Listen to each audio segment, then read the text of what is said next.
100 Mob in the building. We want to shout out Prov Interlude. You already know what time it is. Shout out to Marshallville, Georgia. Shout out to all the producers that come out of there like he do. You already know, up and coming producer, Slept On. Y'all go check out his work. Y'all go follow him on IG. Tap in with him if y'all need beats and y'all need any type of vibes. Y'all go ahead on and y'all follow him. And y'all make sure y'all tap in a real way, man, because this is how we doing it and this is how we giving it up, nigga. It's the 100 Mob, and you already know we stamping it, nigga. Nah, want to talk about Blueface, man. Now, we see the transformation that Blueface is making or whatnot.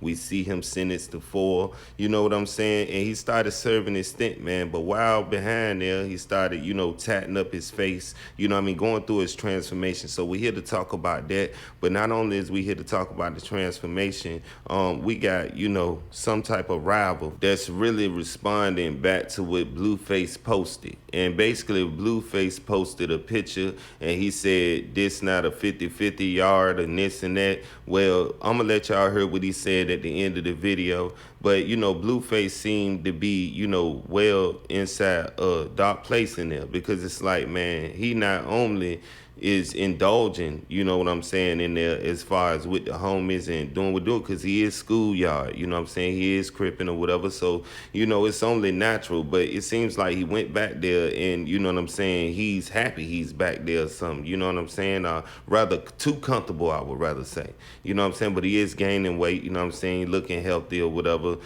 he went on this transformation that got everybody in awe, you know what I'm saying, even me, you know what I'm saying, and it ain't because of the tattoos. I'm talking about the transformation as far as, what he's indulging into on a deeper route. You know what I mean? Because it's like, we understand that he tied to whatever life he tied to, but this was supposed to be a lesson learned so he could come back out here and do what he got to do to get this money and then, put on. But see, it seems like he ain't going to get out, because of the thing is, when he out there and he doing what he doing on the yard and he making these statements and stuff like this, you got rivals coming back. They hearing everything he say. They know what he represent, and it only brings more problems for real.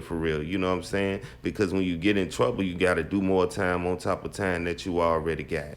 You know what I mean? And this is why we here. We talking about it, man. We on the West Coast with it, man, because it's like Blueface, you know what I mean? The update is like the wrong captions, man. You know what I'm saying? It don't matter if it's a 50-50 yard or not. We don't care about that. We care about is you doing okay? Is you out here ready to get motivated to put out more music? You know what I'm saying? The rest of that other talk is for, niggas in there that want to be in there. You know what I'm saying? That niggas trying to really rehabilitate and trying to change their lane. I mean, you got money, you know what I'm saying? You got clout already as far as when you talk about, on a street level. You know what I'm saying? Because Blueface not soft, you know what I'm saying? So I don't know why he keep going on a mission to prove that he's not, you know what I'm saying? We done seen what he did on camera, you know what I'm saying? We done seen what he do with his hands or whatever. We know that he all right. But when you come back and you sit up here, you tagging yourself all up and things like that, you're making yourself more of a person to be looked at back there because of what you're marking up on your face. People want to know what those tats mean, and some people know what those tats mean off the rip. So it's like, you got to look at this in a way where we just want the best for what's going on for him to come back to put out music. It seems like what he indulging in is going to bring him more and more down the rabbit hole of this transformation that he going through. It's a lot of people back there that he's surrounding himself around that is so-called OGs that may be getting in his head as well. Because when you inside penitentiary and stuff like that, jail, those are the most manipulative spots to be in. You know what I'm saying? Because you got manipulators all over, and their job is to try to see what they can get out you and see what they're about to do. You know what I'm saying? How they gonna handle you, where you fit in at, rather. But I'm gonna star y'all out, man. I'm gonna let y'all hear what Blueface's rival said about him and, this whole yard talk. The piece, look, Blueface is on a bad yard. He's on a 50-50 yard. If he come right now, Blueface get 10 write-ups, 4 write-ups, whatever. He get 3 write-ups and come to this yard right here, he get whooped off this yard.